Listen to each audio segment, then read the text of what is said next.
현대 기독교계에 큰 족적을 남겼던 제임스 보이스 목사님은 그가 사역하는 기간 동안에 이 12권의 소선지서를 강해 설교를 하셨는데요.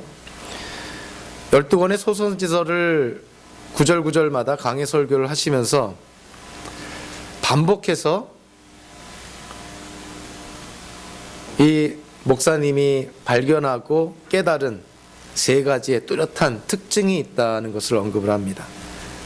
다른 많은 그 성경 본문에도 다 나타나는 사실이지만 특별히 소선지서에서 강조가 되는 세 가지의 특징이 있는데요.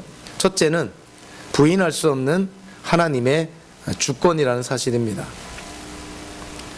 자연까지도 사용하시고 한 나라의 흥망선쇠 그리고 한 민족이 부흥하거나 또는 역사의 뒤안길로 사라지는 이 모든 것들이 다 하나님의 손 안에서 하나님의 주권 안에서 이루어지고 있다는 것이죠. 즉 세계의 역사가 하나님의 손 안에 있다는 하나님의 주권을 가장 큰 특징으로 삼습니다.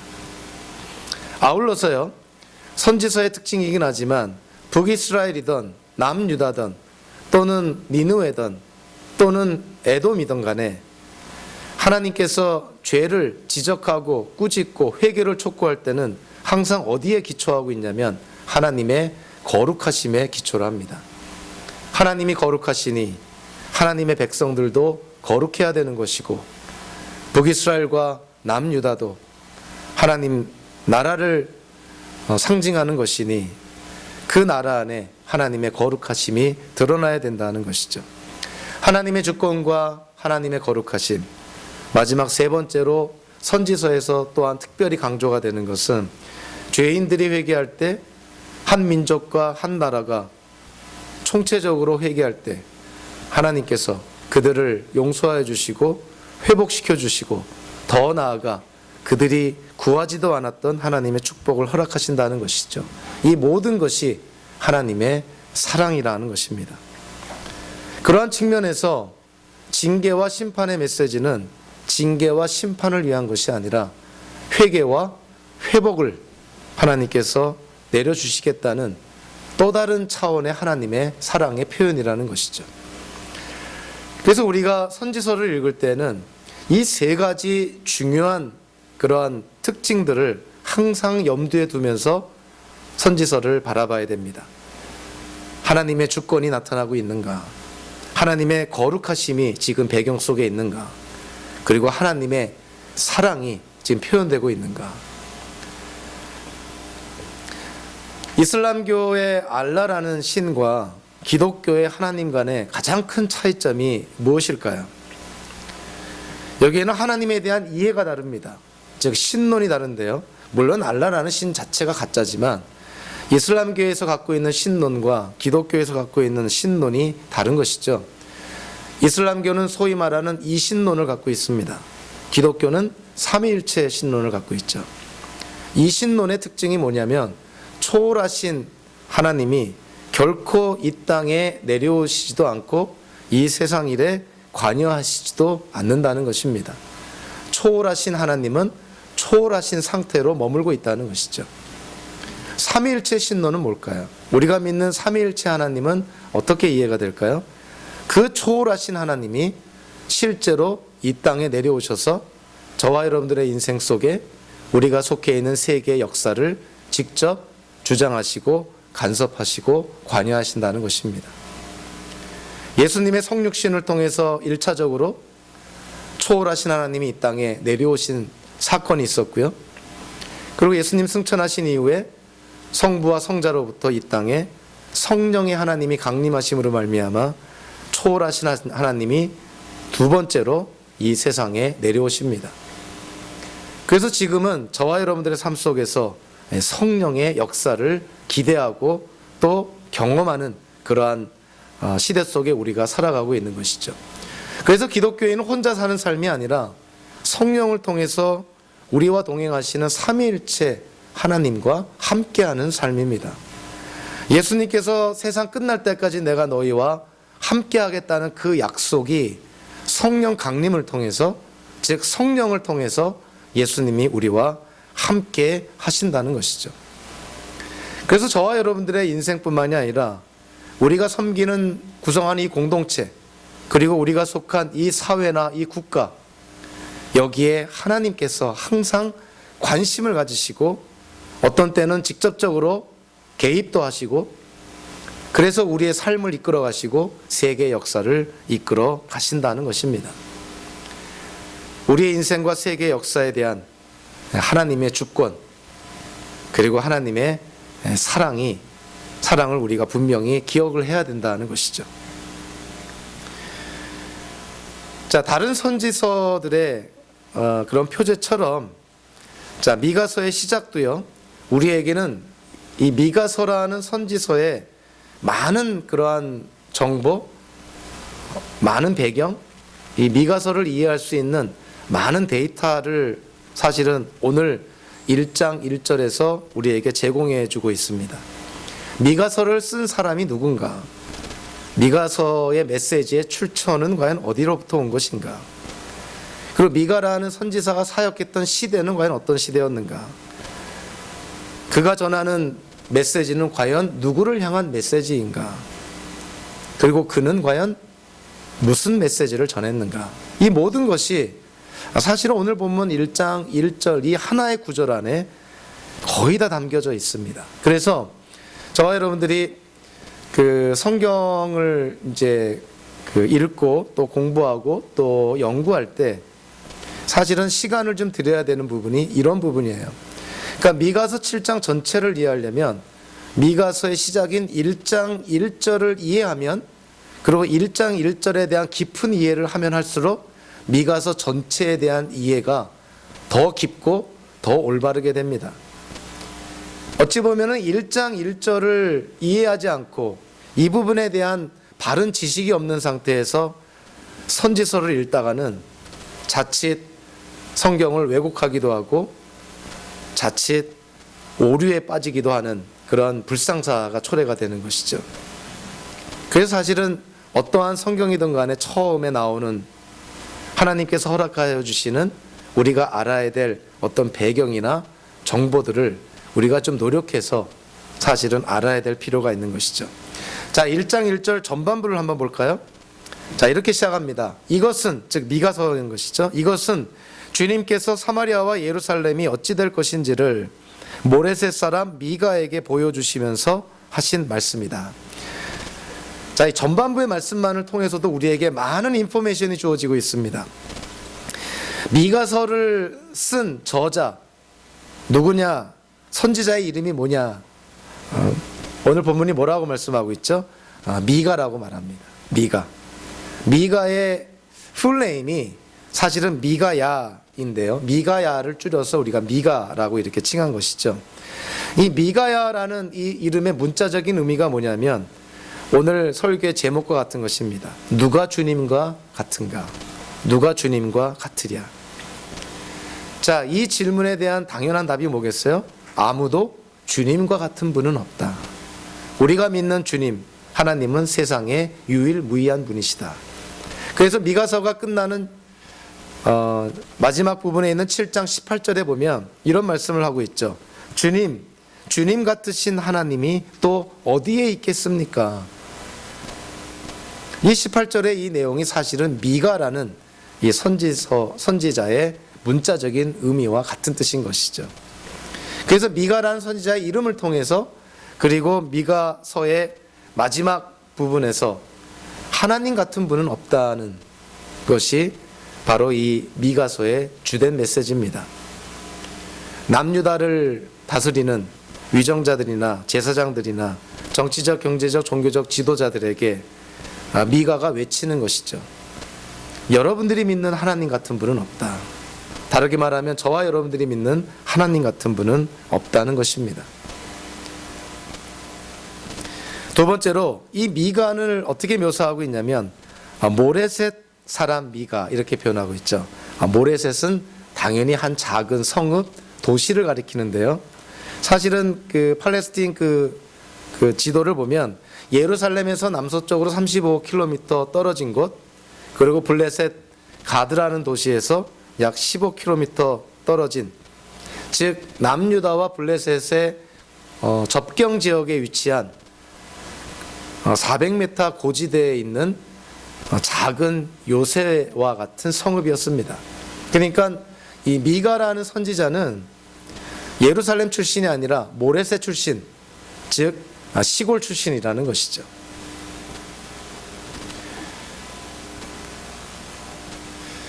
자, 그러면서 세 번째로 우리가 눈여겨봐야 될 것이 오늘 그 세번역 성경에서는 번역을 하기를 이것은 주님께서 미가에게 보여주시면서 하신 말씀이다. 즉 주님께서 하신 말씀이다. 이렇게 풀어서 설명을 했는데 히브리어 성경을 보면요.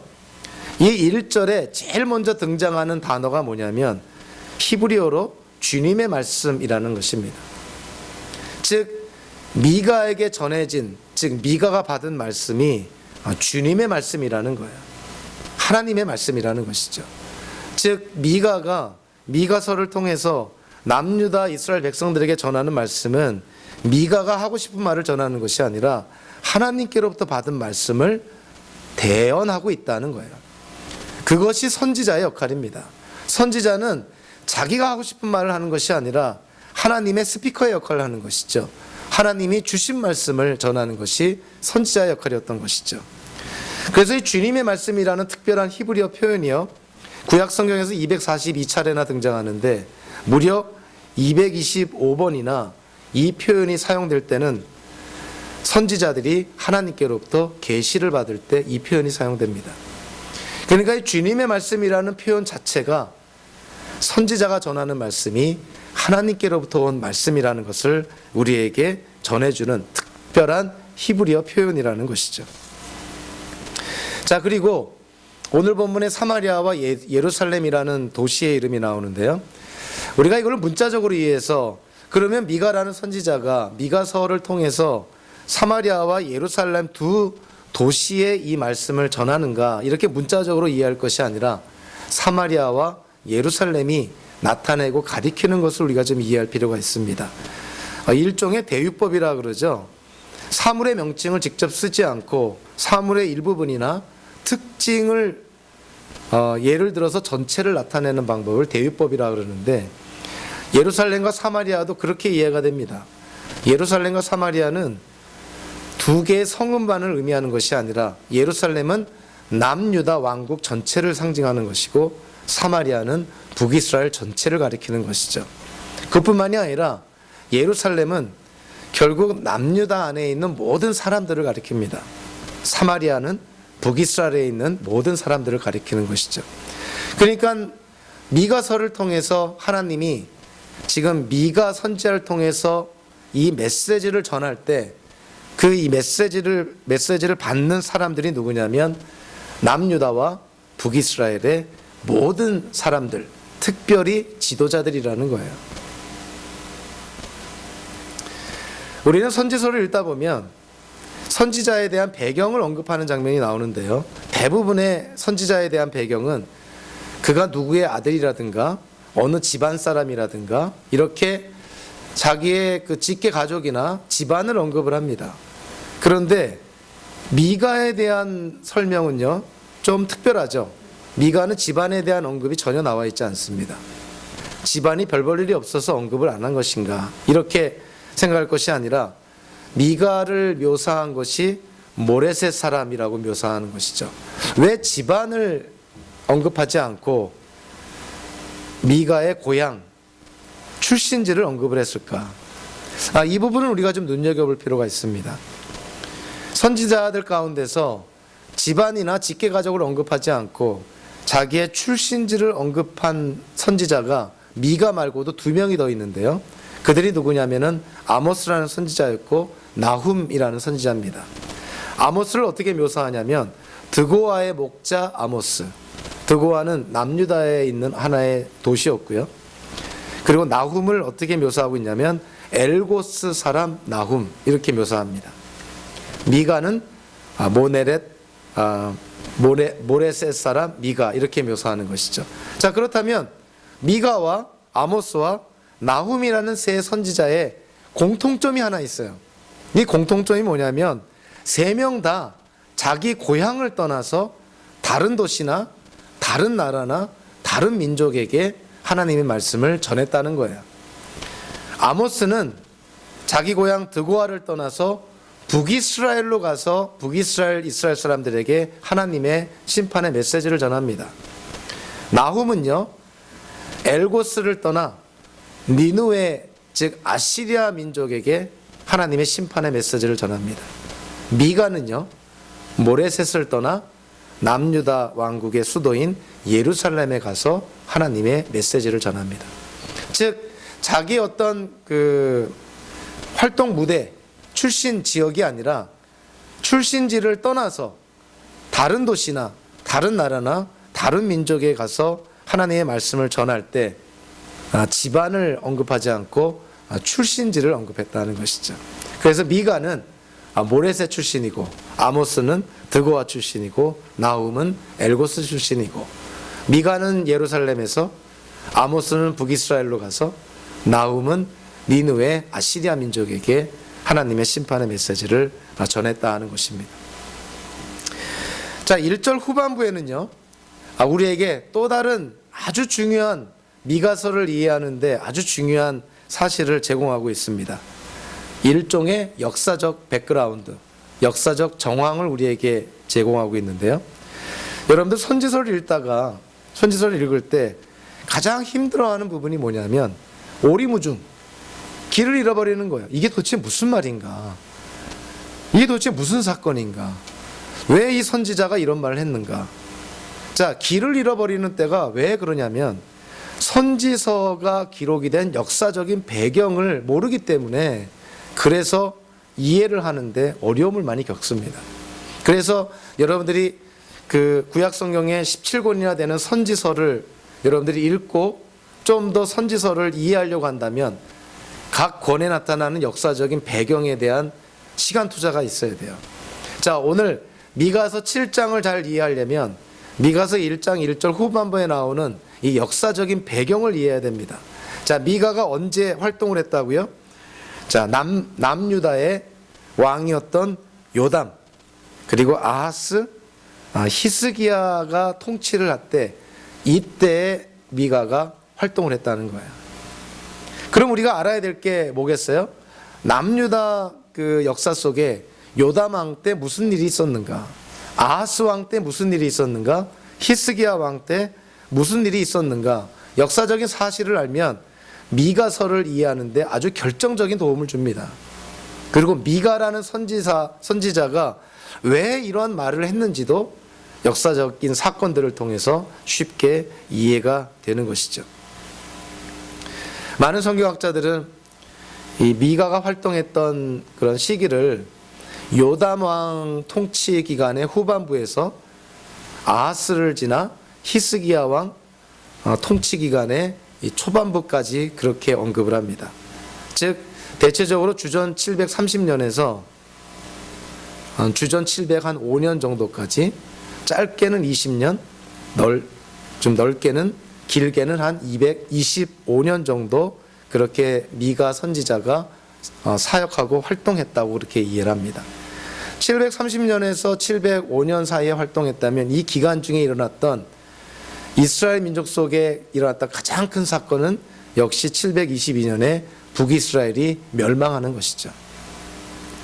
그러니까 사실 미가가 사역하는 동안에 북이스라엘의 멸망을 눈으로 목격을 하면서 하나님께 받은 말씀을 남유다, 특별히 예루살렘에 살고 있는 지도자들에게 경고의 메시지를 전하는 것입니다. 이스라엘의 역사 속에서요, 요담 왕은 주전 750년에서 주전 735년 15년 동안 통치한 것으로 알고 있는데, 이 기간 동안에 일어났던 우리가 꼭 알아야 될 사건이 하나 있습니다. 요담 왕 이전에 남유다를 다스렸던 왕이 우시야 왕인데요, 남유다의 경제적인 부흥을 일으켰던 왕이 우시야 왕입니다. 우시야 왕과 동시대에 살았던 북이스라엘의 왕, 북이스라엘의 경제적인 부흥을 일으켰던 왕이 여로보암 왕이었죠. 그러니까 북이스라엘과 남유다가 경제적으로 부흥했던 시기를 지나는 때에 요담이 이제 왕으로 올라서는 거야. 그리고 여로보암이나 우시야 왕 때는 이 당시에 아시리아가 위협적인 존재가 되질 못했습니다. 그러나 요담이 왕으로 올라서고 나서 아시리아가 위협적인 존재가 됩니다. 대표적인 사건이 뭐냐면 요담이 왕으로 있을 때 주전 745년에 아시리아의 나폴레옹이라 이렇게 닉네임이 붙은 어찌 보면 아시리아의 영웅 같은 왕이 한 명 나타나게 되는데요. 그 사람의 이름이 뭐냐면 디글랏 블레셋이라는 왕이에요. 아시리아의 영웅입니다. 아시리아를 메소포타미아 지역의 한 작은 나라에서 키워가지고 세계를 다스리는 제국으로 키운 사람이 디글랏 블레셋이었어요. 자, 그러니까 주전 745년에 아시리아의 영웅인 디글랏 블레셋이 왕위에 올라서고 나서 나라가 부강해지고요. 점점 팽창하게 됩니다. 이들이 팽창한다면 어디로 갈까요? 당연히 서쪽으로 진군하게 되고 지중해 쪽 가나안 땅으로 진군하게 되겠죠. 그래서 요담 왕 때부터 사실은 남유다는 이 아시리아의 위협에 놓이게 돼요. 아시리아로부터 계속적인 그런 어떤 위협 아래 놓이게 됩니다. 자, 그러다가 주전 735년에 아하스라는 왕이 이제 남유다의 왕이 됩니다.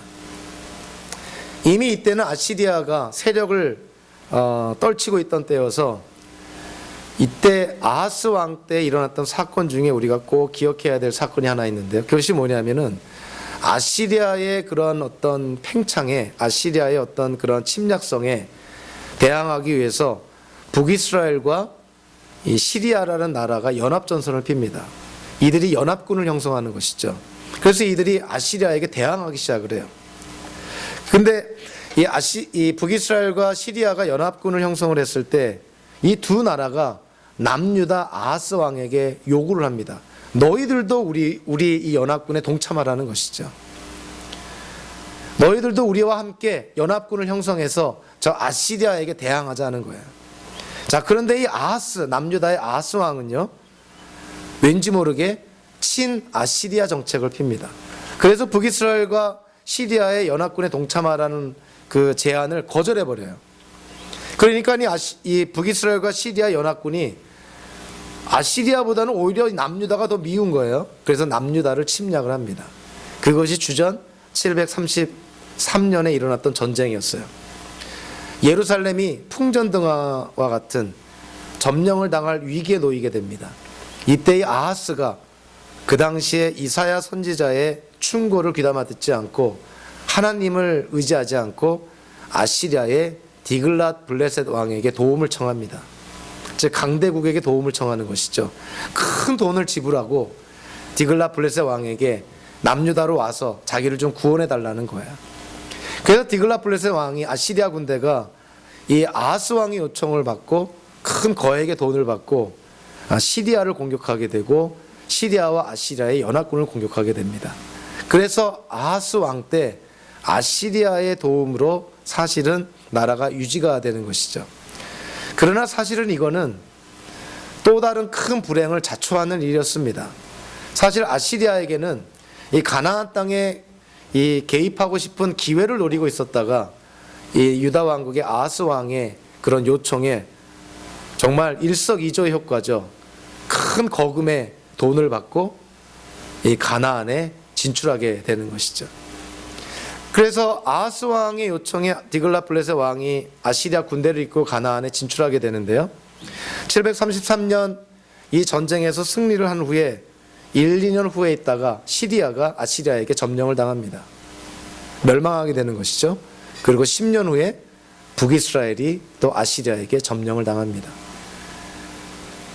그리고 나서 거의 100년 동안 남유다는 아시리아의 지배, 아시리아의 속국과 같은, 아시리아의 신하와 같은 그러한 나라로 전락하게 되는 것이죠. 자, 그러다가 북이스라엘이 이제 마침내 722년에 멸망을 하고 나서 얼마 안 있다가 히스기야가 왕위에 올랐습니다. 우리는 남유다의 역사 속에서요, 가장 하나님께로부터 칭송 듣고 역사가로부터 좋은 평을 받은 두 명의 왕이 있습니다. 하나는 요시야라는 왕이고 또 다른 왕은 히스기야라는 왕이에요. 두 왕의 공통점이 뭐냐면 종교 개혁을 했던 사람입니다. 우상을 철폐하고 자기 조상들이 믿었던 가짜 거짓 신들, 제단들을 다 파괴하고 종교 개혁을 했던 아주 훌륭한 왕이었죠. 그러나 히스기야는 그런 훌륭한 점도 있지만 사실 히스기야도 어떤 실정, 잘못된 정책을 피기도 합니다. 그것이 뭐였냐면 히스기야 이 통치 초반부에 히스기야가 반아시리아 정책을 핍니다. 이 북이스라엘처럼 아시리아에게 대항을 한 것이죠. 이집트와 블레셋과 페니키아 또 이 바벨론과 이 연합한 그런 반아시리아 정책을 피게 되는데요. 그로 인해서 남유다가 아시리아로부터 침략을 당하게 되죠. 그래서 주전 703년부터 701년 동안 사네립이라는 왕에 의해서 이 남유다가 침략을 당하게 됩니다. 그때 예루살렘을 제외한 남유다의 모든 성읍이 아시리아에게 사실은 점령을 당하게 돼요. 예루살렘도 멸망당해야 어찌 보면 그 당시의 상황으로 보면 당연한 것인데 히스기야가 종교개혁을 하고 하나님의 말씀에 순종하는 왕이었으니 하나님이 히스기야를 긍휼히 여겨서 예루살렘을 지켜줍니다. 그래서 사네립 군대가 48개의 남유다의 성읍을 점령을 했지만 예루살렘만큼은 점령을 하지 못해요.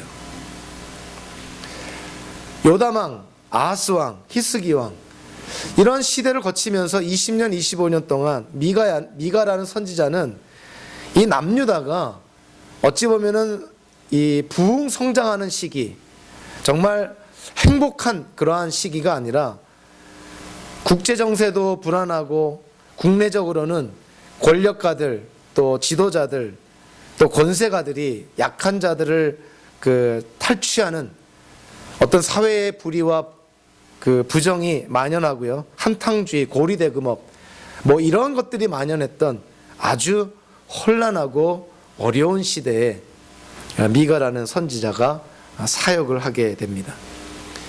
그러니까 선지자가 나타났다는 것은 하나님께서 마음이 바쁜 거예요.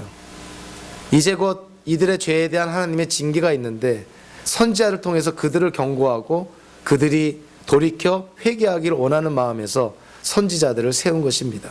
그래서 북이스라엘이 멸망할 때 선지자들이 나오고 남유다가 멸망할 때 선지자들이 나오는 것이죠. 미가 선지자가 바로 북이스라엘이 멸망하고 남유다의 멸망을 목전에 둔 상태에서 하나님께로부터 쓰임을 받습니다.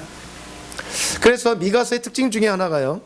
다른 선지서들은 심판과 징계의 메시지를 주로 주다가 마지막에 가서 회개하면 하나님이 회복시켜 주시겠다는 하나님의 구원의 메시지를 줍니다. 근데 미가서는 참 특이하게도 심판과 구원의 메시지가 미가서 7장 안에서 몇 번 반복되고 있다는 거예요. 3번이나 사이클이 반복이 됩니다. 즉 심판의 메시지와 구원의 메시지, 이것이 3번이나 지금 반복이 되고 있는데요. 성경학자들은 그 3번의 사이클을 나누는 기준으로 뭐를 꼽고 있냐면 1장 2절과 3장 1절과 6장 1절에 특정한 단어를 하나 주목을 합니다. 그 단어가 뭐냐면 들어라라는 동사예요. 들어라. 1장 2절에 들어라. 3장 1절에서도 들어라. 6장 1절에서도 들어라. 하나님께서 미가를 통해서 남유다 백성들에게 외치는 것이죠. 너희는 들어야 된다 하는 거예요.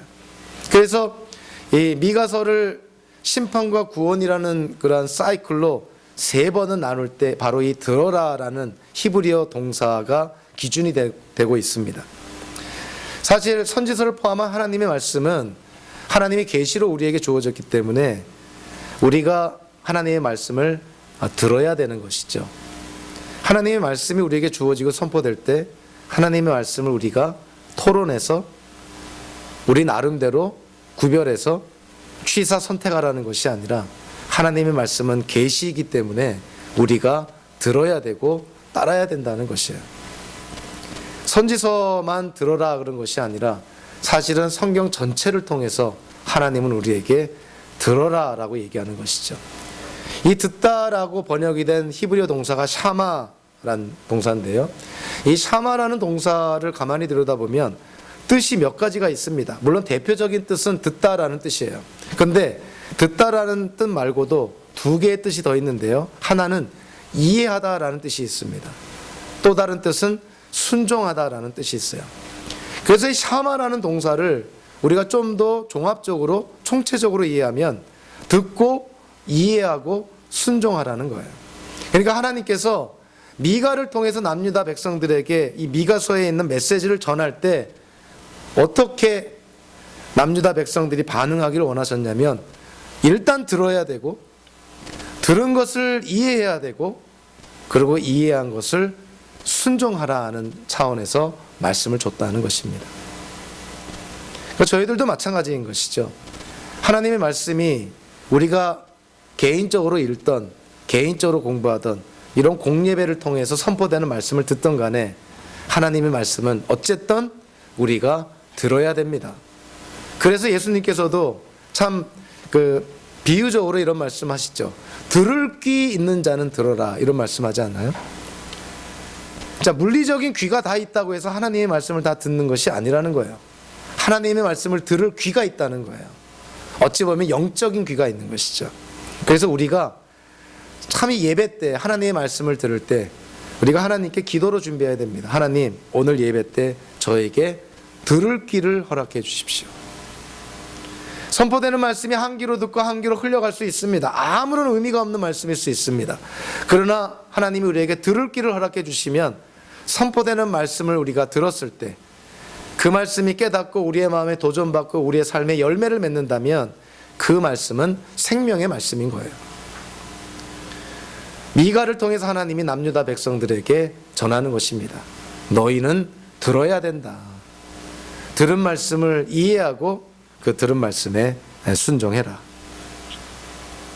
마지막으로 오늘 미가서 전체를 통해서 미가서에서 나타나는 주제들을 우리가 볼 필요가 있는데요.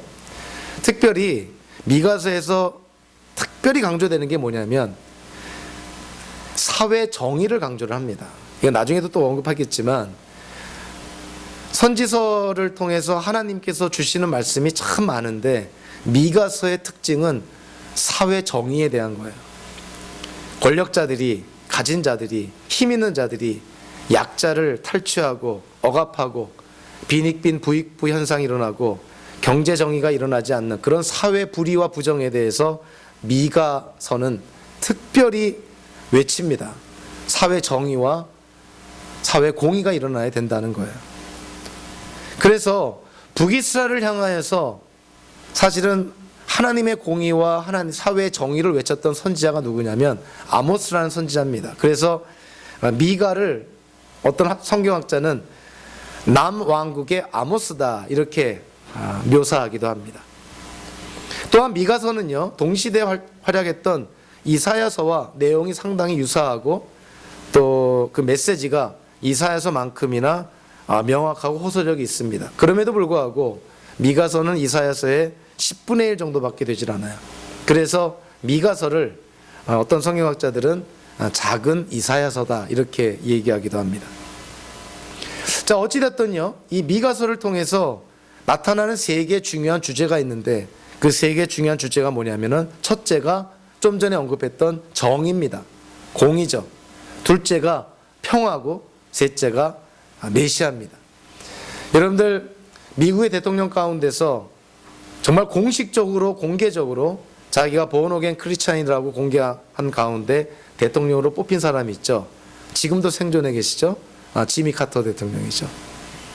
비록 남침내 교인이긴 하지만 여전히 아주 훌륭한 그런 기독교인이죠.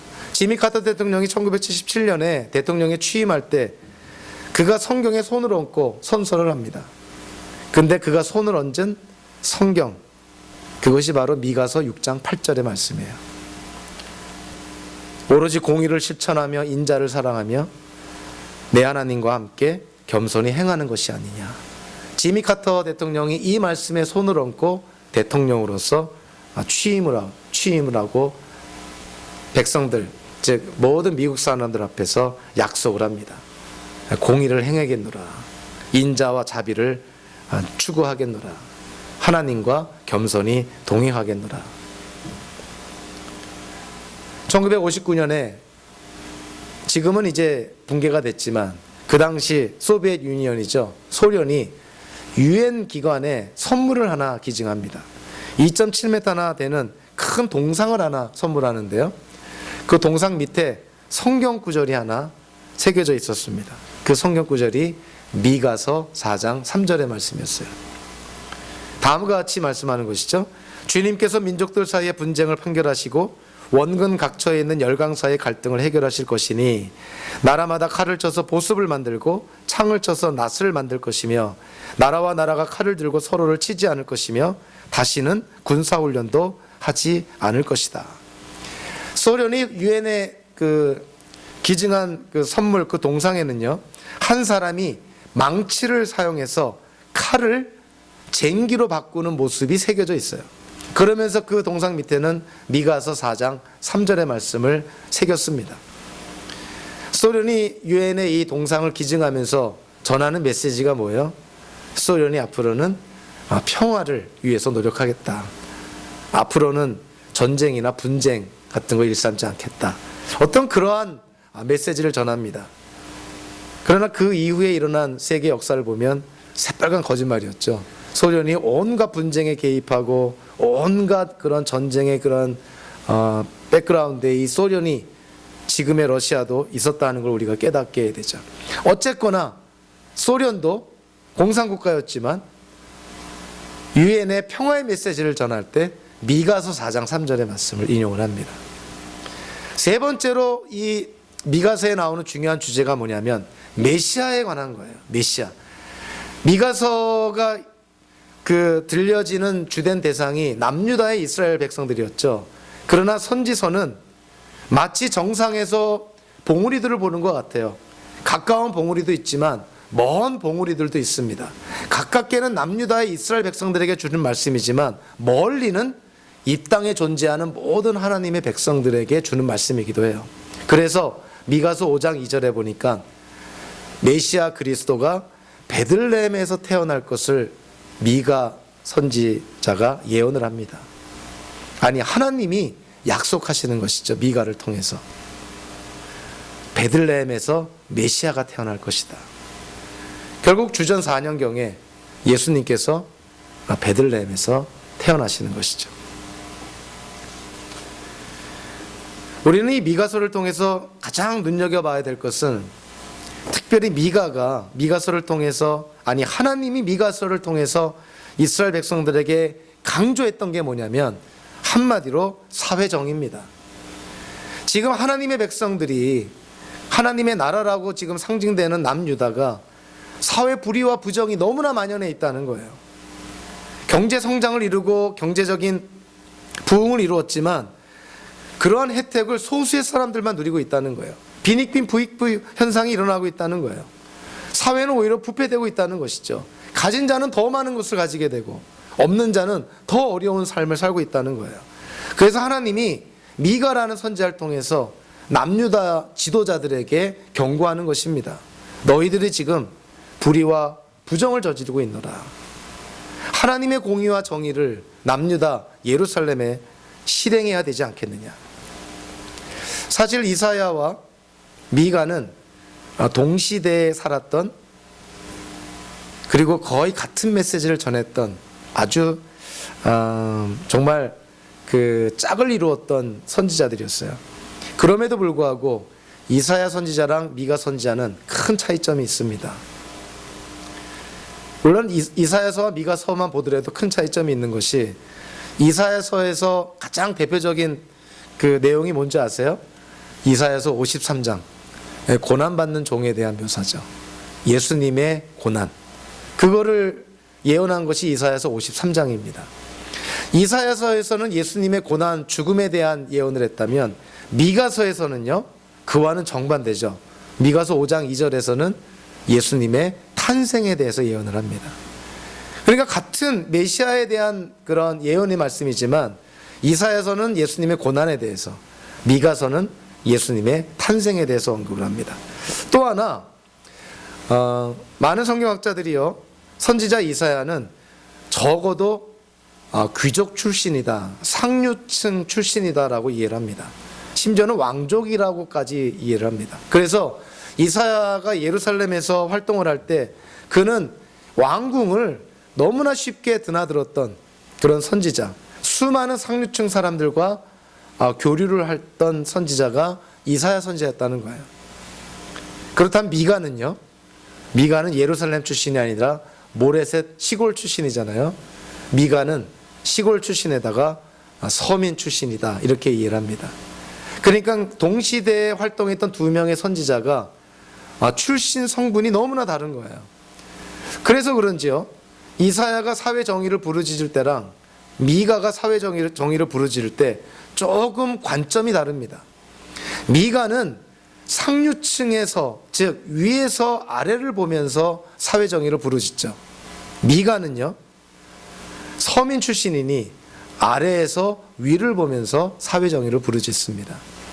즉 이사야는 상류층의 입장에서 사회 정의를 부르짖었다면 미가는 서민의 입장에서 사회 정의를 부르짖었다는 거예요.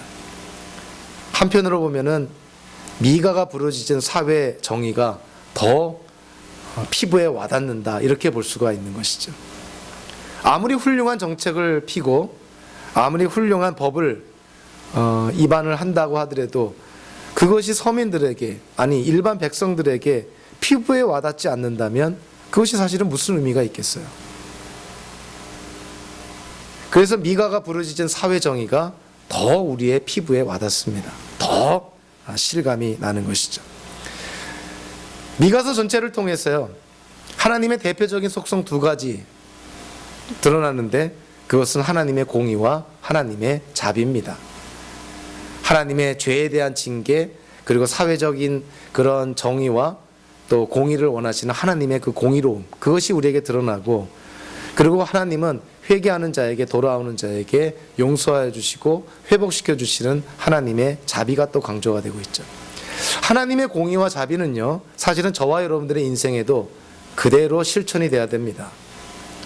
우리는 공의로운 삶을 살아야 되고 진리에 입각해서 살아야 되고요, 그리고 또한 아울러서 하나님의 사랑을 이웃사랑으로 실천해야 될 책임이 있는 것이죠. 교회라는 믿음의 공동체도 마찬가지죠. 우리가 속해 있는 사회, 국가도 마찬가지죠. 하나님의 공의와 자비가 우리가 속한 이 공동체, 우리가 속한 이 사회와 이 국가에서도 그대로 실천되어지고 그대로 적용이 돼야 되는 것입니다.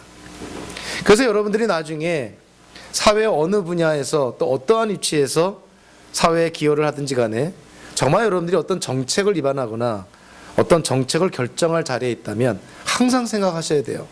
과연 사회 정의와 공의에 이것이 이바지하는 정책인가? 과연 하나님의 긍휼과 자비를 충분히 반영하고 있는 정책인가? 하나님의 공의와 자비가 반영되지 않는 정책은 하나님께서 기뻐하는 정책이 아닙니다. 그래서 저와 여러분들이 노력해야 될 부분들이 이제 그런 것이죠. 이 사회가, 이 나라가, 아니 이 세상이 좀 더 하나님께서 기뻐하시는 사회, 국가, 세상으로 변하기 위해서는 모든 정책, 모든 법안에 하나님의 공의와 자비가 풍성하게 그리고 충분히 반영돼야 된다는 거예요.